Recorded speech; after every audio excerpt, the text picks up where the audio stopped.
After all of the many, many mistakes that were made in the Dylan Rounds case by Box Elder County, it's actually really shocking that we've even gotten to this point. I'm really glad for it, but I didn't think that we would ever get here.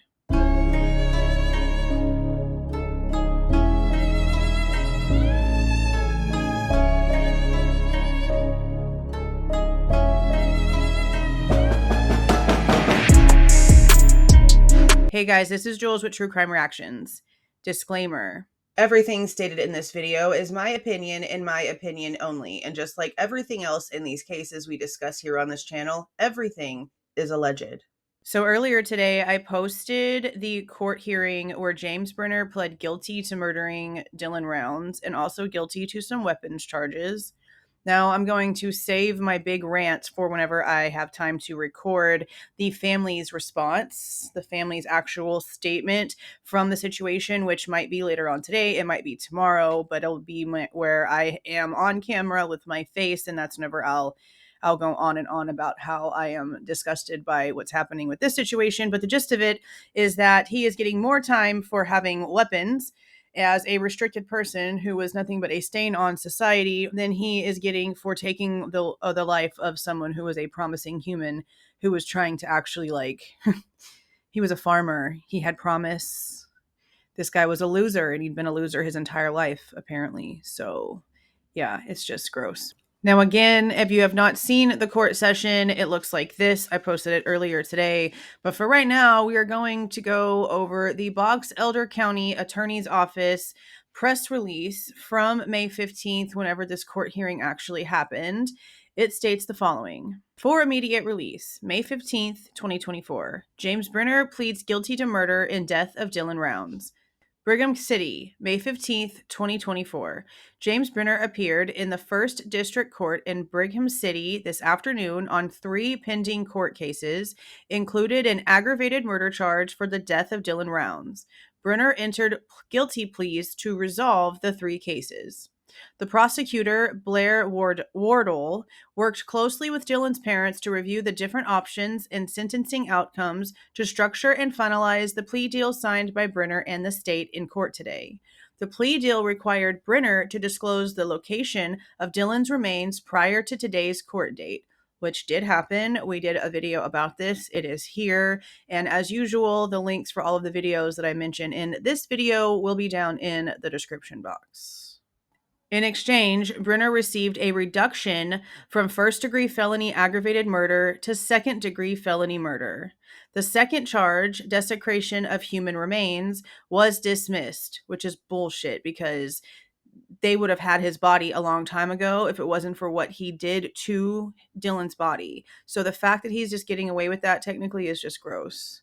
A third case for aggravated assault, which predates and is not related to the incident with Dylan, was dismissed. But see, I don't understand how they can say it's not related to, because they only found out about that because Idiot gave his guns over to Don Hadley, however you say his last name.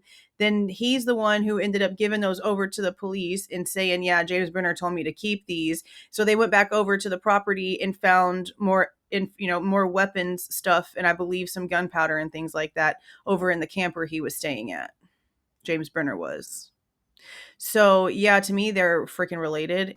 But I don't know if we've heard about the weapon that was used, if it was one of the ones that he actually gave over to Don, or if it was like one of Dylan's weapons, because we just don't know, I think, at this point. I could be wrong. If you guys know where that information is and it's validated and verified, please let me know down in the comments.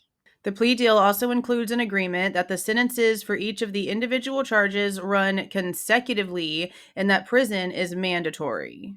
Brenner provided information that led law enforcement to the location of Dylan's remains in western Box Elder County near Lucin. With the help of the FBI, the sheriff's office recovered Dylan's remains on April 9th of 2024.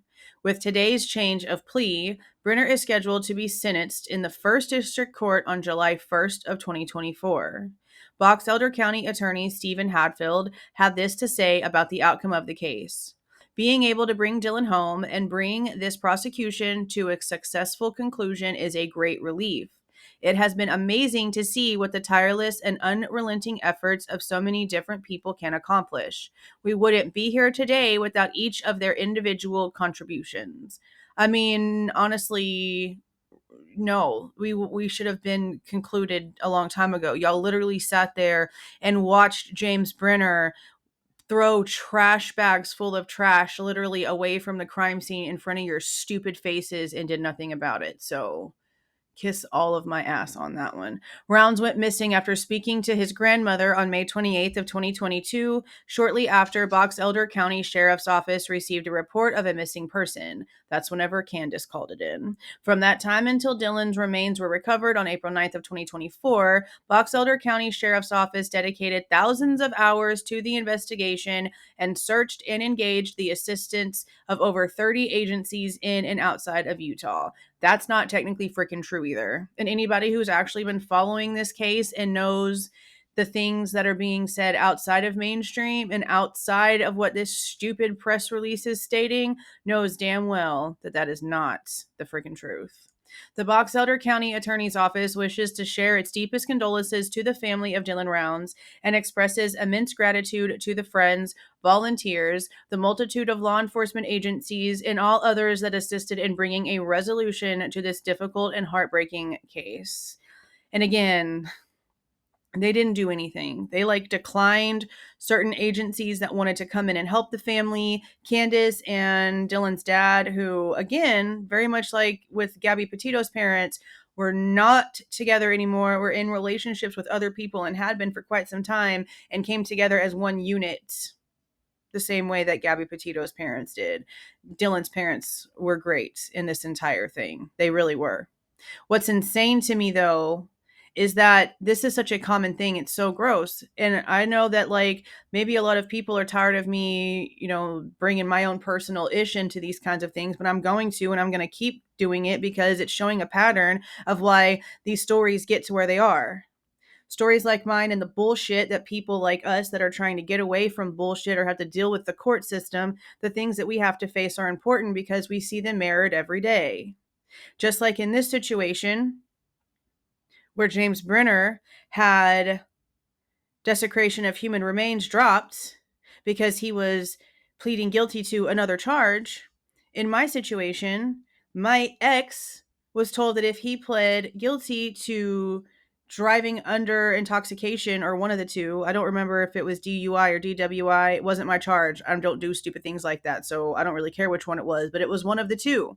If he pled guilty to that, they would drop the assault charge where he fought my 15-year-old at the time daughter.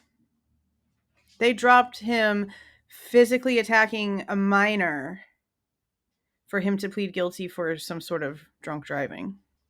So this kind of crap happens all the time, where crap that shouldn't be let go of, things that should definitely hold time and hold precedent and hold some sort of stance in how someone is punished, they get pushed aside for other things to be agreed to.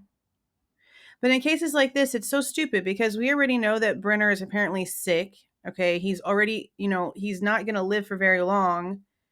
And in cases like this, whenever you know that you're going to die where you are right now, I don't understand the part of pleading with these people. The fact that he knows that he's never going to get out of there because of everything that he's facing, and he still had to go through negotiations. I mean, at the end, it's still just a test to the type of shitty human being that he is. He knew he wasn't getting out. He knew that he could have given this information up at any time and it wasn't going to change anything. He was never going to walk out of there. But instead of just doing the right thing, he let this thing play out for how long? Too long. Just stupid. But that's it, you guys, for this. This is just their response. I'm going to come back on camera in a later video whenever we go over the family's response and the responses that are being made for the networks and organizations that have now been put into play since Dylan Rounds' disappearance. Because again, his parents had to figure all of this ish out on their own. They had to reach out to organizations. They had to find resources. They had to find drones. They're the ones who have gone out and had people also reaching out to them to help them search, because they knew that the law enforcement agencies in that area were not doing a damn thing but turning assistance away. Yeah, They've created an entire network, and there's a lot of people that you guys know that are now involved in that network, and we're going to talk about that in the next video. But that is it for now, you guys. If you like the way that I present this information and give my opinion, please do not forget to leave a like on the way out and subscribe to the channel if you are not subscribed already. See y'all.